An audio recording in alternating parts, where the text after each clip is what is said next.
के लिए सबसे पहला एक ध्यान रखना है कि यहाँ पे व्यक्ति बुद्ध ये व्यक्ति है ना? लेकिन फिर भी हम व्यक्ति पूजा नहीं करते। सही है?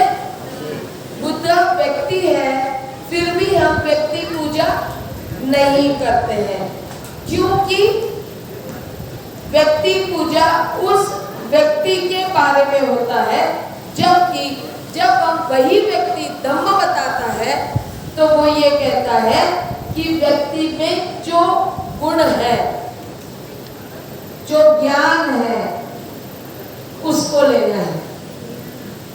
ठीक है ना? क्लियर हो रहा है?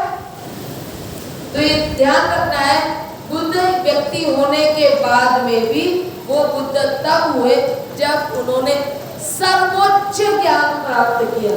ये शब्द थोड़ा ध्यान रखना है, क्योंकि शब्द अभी आया था जिसने बोला था कि बुद्ध नहीं हो सकता।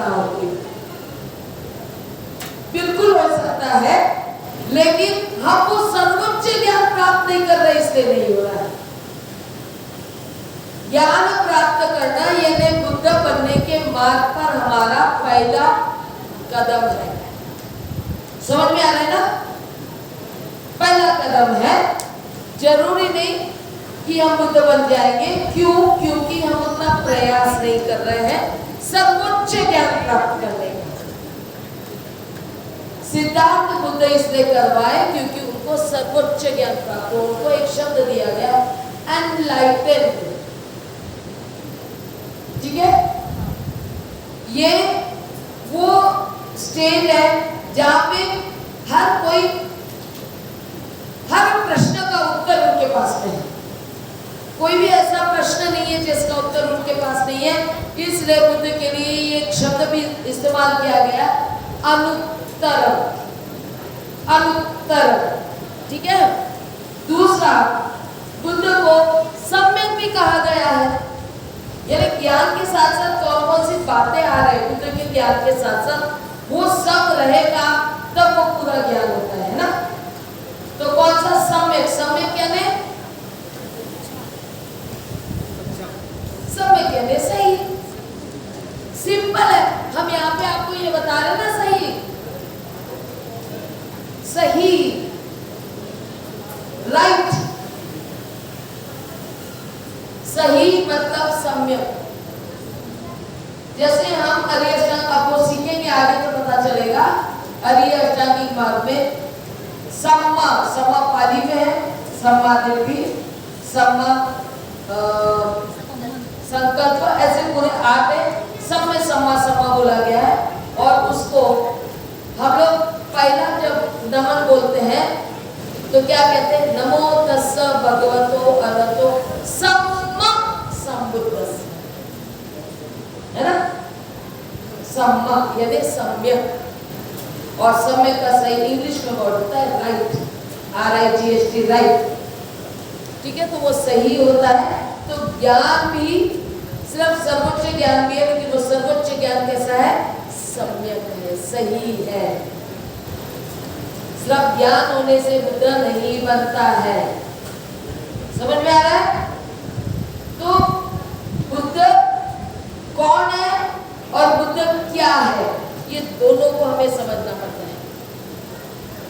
समझ में आ रहा है? तो ये बुद्ध का जब बात करते हैं तो यहाँ पे सही ज्ञान की बात आई।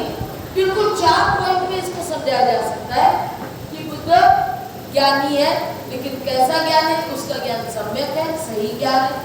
और वो सही ज्ञान भी होने के बाद में वो सिर्फ मेरे लिए सही नहीं है,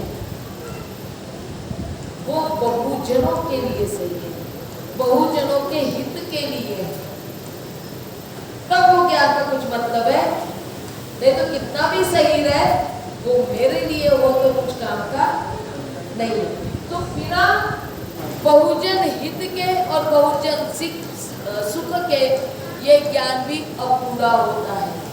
उसके बाद में बहुत सही तरह से कहा कि बुद्ध वो होता है जिसके विचार, जिसके उच्चार और जिसका आचार्य सेंटेंस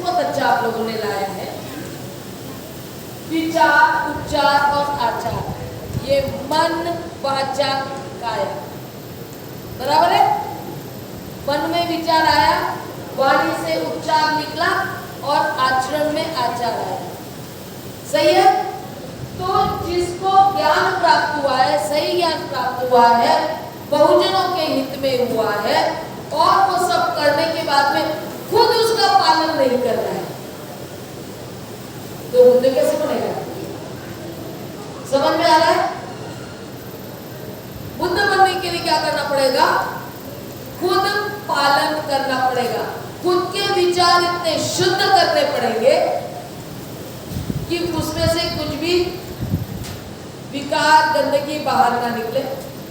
इसलिए हम लोग कहते हैं कि हम लोग नहीं बन पाते बुद्ध, क्योंकि बाहर निकालने, सॉरी, हमारे विचार में से जो भी है, हाँ नहीं वही बता रही थी, बाहर ना निकले मतलब वो बुद्ध नहीं बन सकता, नहीं निकाला जाए। गंदे विचारों को बाहर निकालना पड़ेगा, ठीक है। हमारे जितने भी विकार है, गंदे विचार है, उसको बाहर निकाल रहे हैं तो हम बुद्ध बनने के मार्ग पर हैं, ठीक है। और जो सही है वो विचार मन में ला रहे हैं, जो सबके हित के लिए है, वो विचारों को अपने मन में रख रहे हैं और साथ में वैसा बता भी रहे हैं, बोल भी रहे हैं, और वो बोलने के साथ साथ खुद भी आचरण में ला रहे। बहुत अच्छा आगे आया है एक जगह, कहीं तो भी बोला गया है, मैंने नहीं लिखा शायद, अनुकरण। अगर बुद्ध सही तरह से, बुद्ध बनने के राह पर चलने वाले लोग सही तरह से खुद आचरण नहीं करेंगे तो अनुकरण करने वाला भी गलत ही करेगा, वो उसको सही नहीं मानेगा या वो उसको बुद्ध नहीं मानेगा, ठीक है। तो क्या करना है? इसीलिए ये आचार, विचार और आचार, उच्चार और विचार, उच्चार, आचार, इससे ये हो रहा है कि बुद्ध को और एक नाम मिल गया है जिसे कहते हैं तथागत। क्या नाम दिया गया बुद्ध को? तथागत। हाँ, तो वो खुद जब भी उनको कोई पूछता था तो वो खुद को तथागत ही बताते थे, क्योंकि उन्हें मालूम था कि वो जैसे बोलते थे वैसे करते थे, ठीक है। तथागत का अर्थ क्या होता है? जैसा बोले वैसा चलना, वैसा चलना, ठीक है।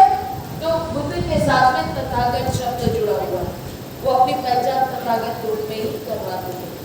अब ये इतना समझ में आया? अभी तो कोई कंफ्यूजन है बुद्ध के बारे में? नहीं ना? इसलिए बुद्धं शरणं गच्छामि बोलते हैं तो उसका अनुवाद क्या होगा?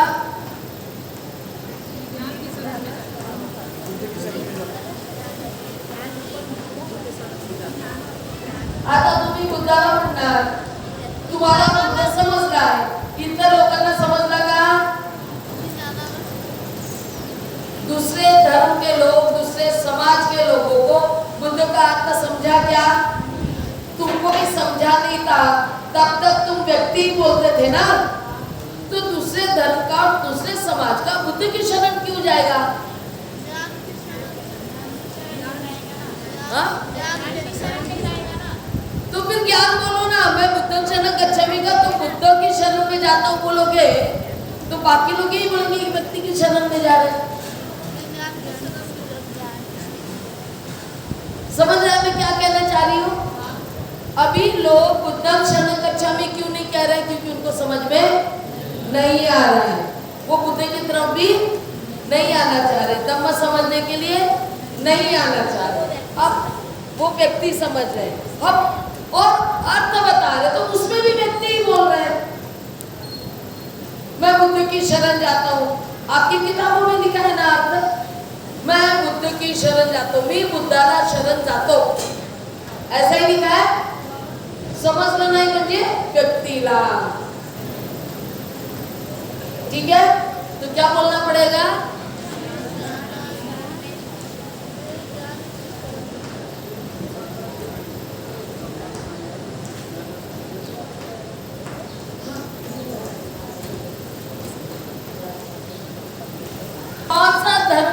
व्यक्ति, कौन से समाज का व्यक्ति बोलने के लिए नकार करेगा? कोई बोलेगा? समझ में आ रहा है मैं क्या कहना चाह रही हूँ? बुद्ध सभी के लिए है ना, बुद्ध सभी के लिए है। तो बुद्ध ने क्या लिया? सिद्धार्थ ने क्या लिया? ज्ञान लिया और बुद्ध बने। तो क्या करना है हमको? हम भी बुद्ध बनने के मार्ग पर चल रहे हैं, यानी ज्ञान ले रहे हैं। सर्वोच्च ज्ञान हम अभी बात नहीं कर सकते, पहले शुरुआत तो करें। समझ में आ रहा है? और ये बोलेंगे अगर आप दूसरे धर्म के लोगों के सामने, दूसरे समाज के लोगों के सामने, छोटा हो बड़ा हो विद्वान हो, उसके सामने ये बोलोगे तो क्या वो ये बोलेगा नहीं? बोलेगा या नहीं? मानेगा इस बात को? हर कोई तैयार होगा। और इसका अनुभव मैंने लिया हरियाणा में। 250 बच्चों के सामने जब मैंने पाली में बोला तो कोई बोला नहीं। मैंने बोलने लगाया बुद्धं शरणं गच्छामि, कोई नहीं बोला। लेकिन जब मैंने ये बोलने लगाया सभी बच्चों ने बोला, क्योंकि उनको धम्म मालूम नहीं था, उनको बुद्ध मालूम नहीं था। जब ये बोलने लगा तो 250 बच्चे बोले। और आखिरी में सब बताने के बाद में मेरे पास में आए और बोलते मैडम हम ये सब पालन करने का प्रयास करेंगे। समझ में आ रहा है कैसे लाना है हमको उनको इधर? समझ में आ रहा है ना? अब इसको मराठी में कैसे बोलेंगे? जैन ससुर जाते बोलायचं नाही, जातो। ठीक है, विदर्भामध्ये मुली पण जातोच म्हणतात। ये ध्यान में रखना है। मराठी का ये गडबड है। मराठीवर पण तो मी ज्ञानाला शरण जातो, हा पुरुषाचा नाही, हा बहु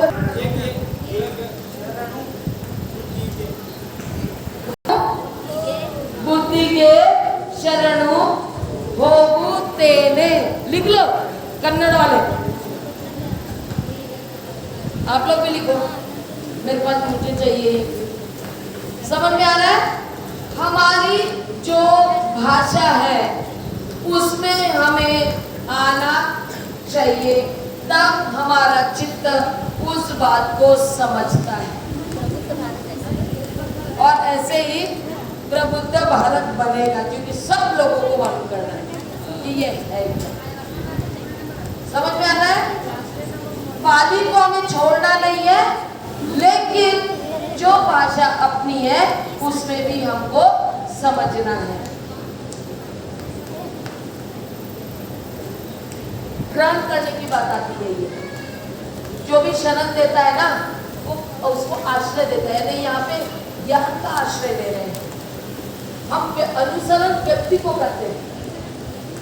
समझ में आ रहा है? अनुसरण किसको करते हैं? व्यक्ति को। यहाँ पे व्यक्ति को नहीं कर रहे, वो गुणों को पूरी तरह से ग्रहण करने के लिए हम कर रहे हैं, इसलिए वो शरण शब्द है। इसका बहुत मीनिंग होता है, बाद में इसको हम डिटेल में लेंगे। ठीक है, बहुत अच्छा प्रश्न उठ रहे हैं।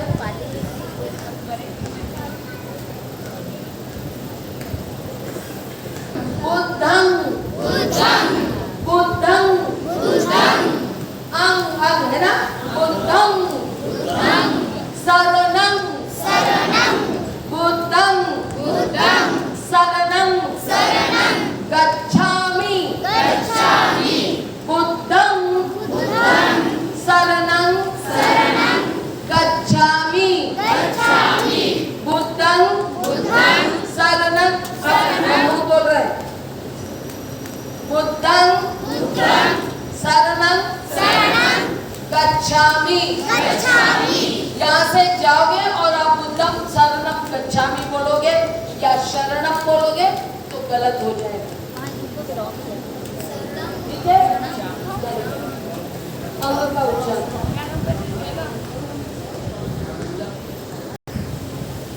और यहाँ पे भी म नहीं आएगा और श नहीं आएगा, स आएगा।